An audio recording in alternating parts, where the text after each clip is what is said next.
YouTube? How's everybody doing today? Hope you're enjoying your day so far.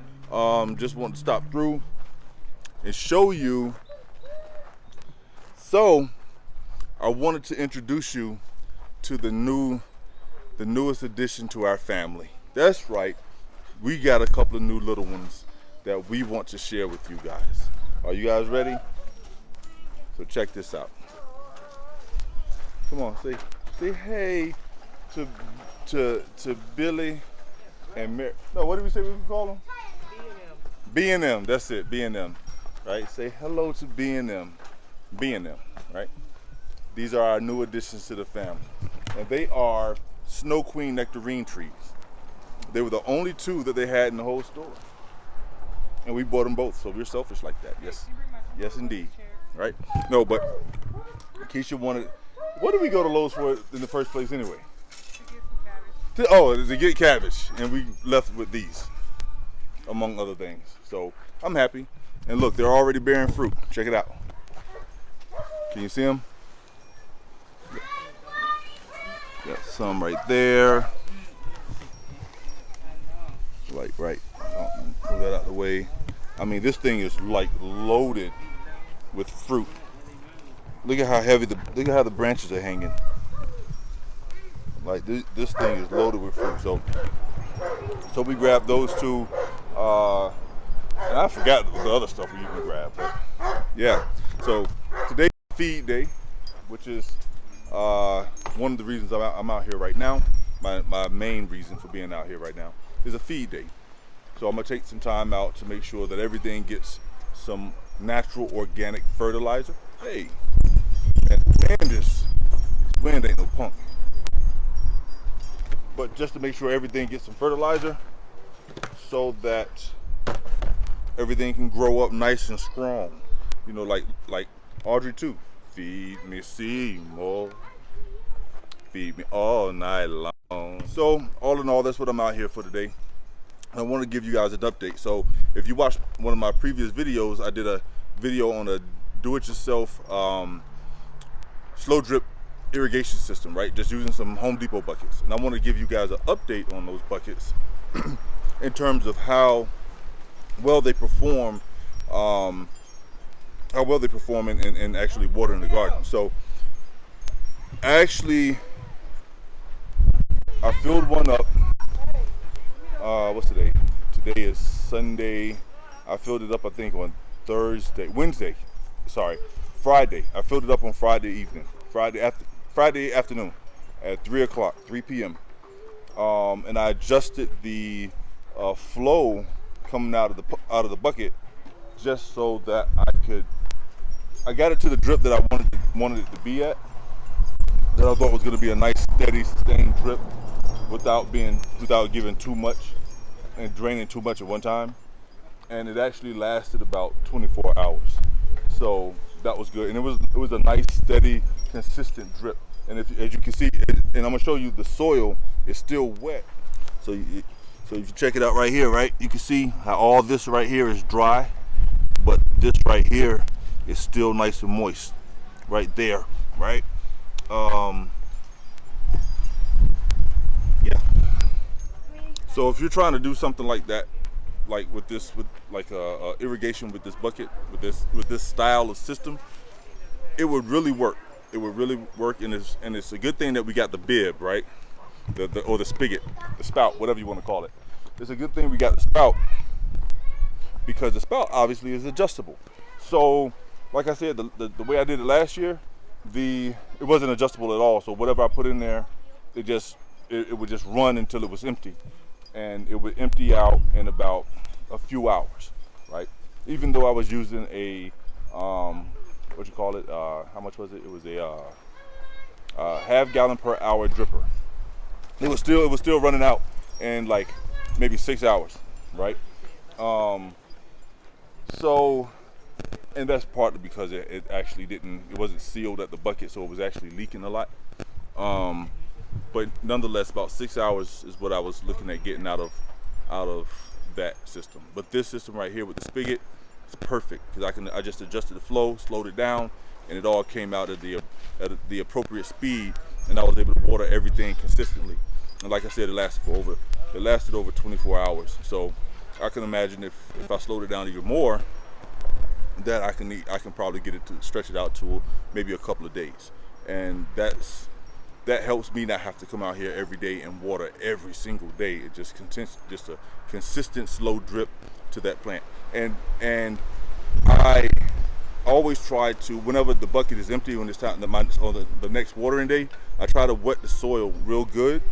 That way the soil is actually starting off pretty moist, pretty damp, pretty wet. And then I just slow drip over the next couple of days. So, and I'm gonna keep playing with it and keep giving you guys updates as to how it works and all that good stuff. Like I said, if you guys decide to try it, I want you guys to be as well informed as you possibly can, based off of my successes or my failures, and that's it. All right. So now I'm gonna go ahead and get down to the nitty gritty of why we actually came out here, because it's feeding day, y'all. It's feeding day. We have a lot of container plants and trees, and we just need to make sure that everything gets its fair share of nutrition. Okay. And the way I look at feeding, for those of you who are doing container gardening, that's probably the first time you guys are doing it. This isn't my first time doing it, but I can't say that I've had a lot of super success growing in containers, because I really haven't done it a lot. But from what I gather, and from my own experience, is that when you're feeding plants that's in a container, right? You want to treat them like a pregnant woman.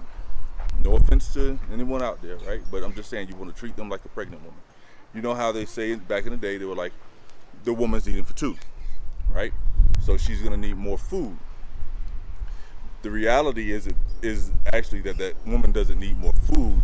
She actually needs more nutrition, right? She needs more nutrition. She needs more vitamins and minerals, especially things that she's not getting on a day-to-day basis. That's why she takes prenatal multivitamins if your diet isn't up to par prior to your pregnancy.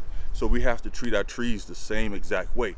Because they're bearing fruit, we want to make sure that once they do start bearing fruit or showing signs of bearing fruit, that we're giving them as much nutrition as we possibly can. And they're probably going to need it. They're going to need it more often than what we would give them in a time where they're not actually fruit. So I normally do once a week. Right now, I do once a week with a water-soluble organic fertilizer, like 511, right? Everybody's favorite.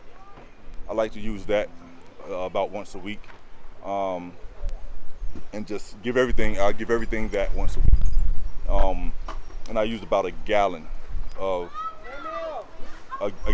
per bed or per container, right? Depending on what it is that I'm actually feeding, right? But that's how I do it. That's just how I do it. It can seem really intimidating if you try to read the instructions and say, oh, I need to use about this much fertilizer for this square footage or this amount of vegetation. And it's like, I'm like, listen, man, I don't know. I don't know. I'm no mathematician, no math whiz. I do know I like to eat. And if I like to eat, these plants like to eat. So I'm gonna feed them like I eat. No, I'm just joking. But I'm gonna just feed them and watch the results. If it looks like I'm doing too much, I'll throttle back. If it looks like I'm not doing enough, which is what happened last year, I'm gonna give them a little bit more. So normally, like I said, for per bed, I use about a gallon of water to however much the recommended amount of the 511 is, except for the containers, for the larger container. I mean, not except for, but I just use a gallon per container instead of a gallon per bed, right? And that's how that goes. Okay. So you guys hang tight. I'm gonna go ahead and start knocking this out, and I'll get back with you guys in one momento. Okay, so I'm gonna show you guys how I water these things, water all my plants and trees with 511, right? So I got these each one of these containers are a gallon, right? So all I'm gonna do, I already added a little bit of water at the bottom, I don't know if you guys can see it, but you can hear it, right? And all I'm gonna do, and I did that so that when I add the 511, when I add the rest of the water, it's gonna mix it up really well. So all I'm gonna do now is add roughly, and I'm gonna eyeball it, roughly a tablespoon to 2 tablespoons. Right? And if it's kind of thick, there we go. Boom, boom, boom, boom, boom. All right, put that there.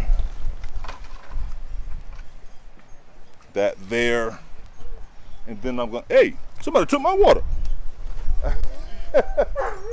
Now, I'm going to just go ahead and fill up everything else. Whoops.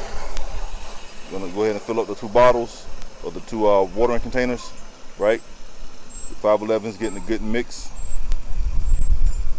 It's getting good, mixed up really well, just from the water disturbing the jet, disturbing the rest of the water in the container, right? Start to back it off a little bit, slow it down here, so I don't overflow all into the sink, all into the ground. Next thing you know, I got new villainous weeds popping up all over the place. Whoop.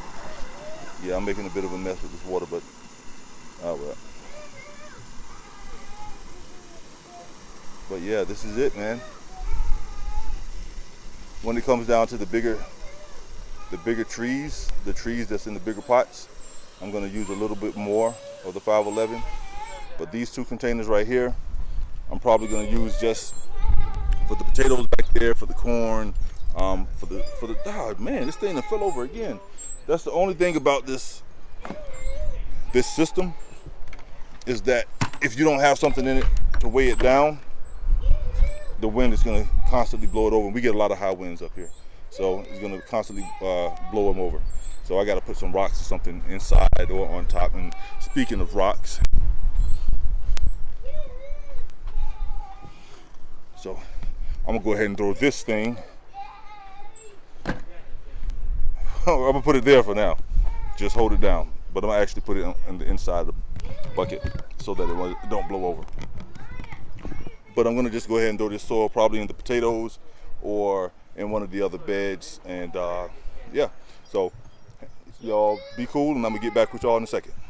All right, guys, so I just finished watering up the rest of the beds, so everything is nice and thoroughly watered. Took me a little bit longer than anticipated, which is a good thing, because last year it would take me about I don't know, 30 minutes to water everything, but we had a lot less. So the fact that it's taking me longer now lets me know that we are actually planting more stuff. We got more stuff growing, which requires more water, more time, all that good stuff, right? So I kept telling you guys that the water jugs that I was using were a gallon. They're not a gallon, they're 2 gallons. That was my bad. But I still only do about a gallon per bed in terms of watering, for feeding only, right? And the reason why is because normally you would water until things come out the bottom, until water comes out the bottom, right? And I guess that's good for just regular everyday water, just to make sure to keep your plants hydrated and all that good stuff, right? And for me, my method for doing that is actually water until I see it coming out the bottom, then I give it about another good 10 seconds of watering, and then I move on to the next thing. That way I make sure everything is nice and wet, right? Nice and hydrated. So the reason why I only use a gallon for the feeding is because I don't want it to run out the bottom. I want it to actually sit around in the pot in the soil a little bit longer, so that the roots have a chance to actually soak up the nutrients and stuff like that. So I don't water. That's why I don't give the beds or the pots an excessive amount of water when it comes down to feeding, because I don't want it to run out the bottom. I want it to run as deep as it has to go as deep as it needs to, so that the roots can get it. But I don't want to waste it by having most of it coming out the bottom and saturating the ground. That's just my philosophy. No right or wrong way. That's just the way I like to do things, right? But nonetheless, that's it for me today, guys. So thank you guys for tuning in. It's been a pleasure to have you as company. Don't forget to like, comment, subscribe. Let your friends know about the channel so we can try to grow our channel. That way we can try to help as many people as we possibly can. Because like I said, right or wrong, we're going to do it. You're going to see the wins and the fails. So it doesn't even matter. Whatever we experience, you guys are going to experience it with us. So, but once again, thank you guys for tuning in. And we will see you guys later on this week. All right, y'all take care. Peace.